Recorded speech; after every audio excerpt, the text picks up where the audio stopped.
गुरुत्वाकर्षण बल का होता एक लवण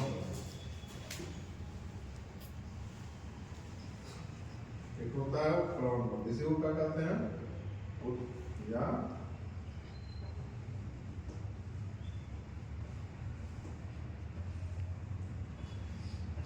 उत्प्लावन बल, लवण बल या उत्प्लावन। देखिए होगा उसे लिखा हुआ उत्प्लावन बल। अब पानी का गिलास अगर है आपका, ये क्या है, ये बीकर है, बीकर में अगर पानी भरे हो, ठीक है, आइए मेज पे रखाया पड़ा है, ठीक, मेज पे रखाया पड़ा आपका बीकर, ठीक, तो इस पे कौन कौन सा फोर्स काम करेगा? नीचे से जो लगेगा एक बल तो काम करेगा, ये क्या है, ग्रेविटी है, ग्रेविटी जी का काम होगा। दूसरा क्या काम होगा, वेट नीचे की तरफ रहेगा, वेट डब्ल्यू, वो क्या है, अपना काम करेगा, वस्तु का भार उस जगह को अपने आप को रखने का काम करेगा, प्रोजेक्ट करने। इसके साथ साथ ये तो ग्लास का वेट जो है, ये ग्लास का है, इसके साथ साथ ये पानी का है जो सतह, पानी का कुछ वेट होगा ना, ये भी कुछ वर्क करेगा, करेगा। तो ये जो नीचे से ग्रेविटी लग रही है, नीचे वाली ग्रेविटी जमीन के ऊपर, तो जमीन की ग्रेविटी किस पे काम कर रही है? पहले मेज पे करेगी, मेज रुका है, ग्लास पे करेगी, ग्लास रुका है, उसके बाद पानी पे भी ग्रेविटी वर्क कर रही है, ठीक है। तो कितना फोर्स लग जा रहा है, ग्रेविटी अगर नीचे की तरफ काम कर रही है तो कितना फोर्स लगा, उससे 3 जगह का फोर्स लगा। इस पानी को रोकने के लिए कितनी जगह का फोर्स लगा? 3 जगह। कौन कौन? ग्रेविटी, नीचे की ग्रेविटी हो गई, ऊपर का ये बल हो गया, फिर ये ग्लास का बाहर हो गया ताकि ग्लास से बाहर निकले नहीं।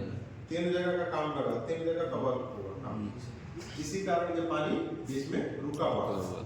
अब क्या है, पानी क्या है, पानी सतह वाइज होता है, उसका जो है पानी का सतह वाइज काम होता है। जैसे पानी होती है वो एक सतह एक दूसरे की सतह के बराबर में रखी रहती है, टेंशन फोर्स लगता है इसमें, सतहों के बीच में टेंशन फोर्स लगता है। टेंशन फोर्स के कारण जितना भी वर्क, मान के चलो जो भी ऑब्जेक्ट आप फेंकते हो, अगर उसका डायमीटर, उसका जो क्षेत्र है, डायमीटर जो है अगर उसका नुकीला रहेगा तो घुस जाता है, लेकिन अगर उसका घनत्व जो है चौड़ा रहेगा, क्षेत्र उसका चौड़ा है, तो क्या होगा, प्रॉपर आकर उस सतह पे रुकेगा, इस सतह पे ही रुकेगा। अब इस सतह पे अगर नुकीली चीज फेंक रहे हो तो क्या होगा, सीधे छेड़ते हुए नीचे घुस गई, ठीक। अब वही चपटी चीज फेंकोगे, चपटी चीज क्या करेगी, ये आगे इस सतह पे रुक जाएगी। आप चपटे हल्के और भारी में अंतर सुन लो। पिन जो सुई है, सुई को अगर सीधा गिराओगे तो सुई पे भी ग्रेविटी लगती है। वो क्या है, सुई जो है अपने घर्षण के कारण नीचे के जो एरिया, सरफेस एरिया है, उसके कारण वो जो जब उस पानी में चिरती हुई चली जाएगी, उस सतह पर चिरती हुई नीचे बैठ जाएगी। और वही अगर सुई उठा के सीधे रख लोगे तो तैरना चालू कर देगी, सरफेस टेंशन के कारण।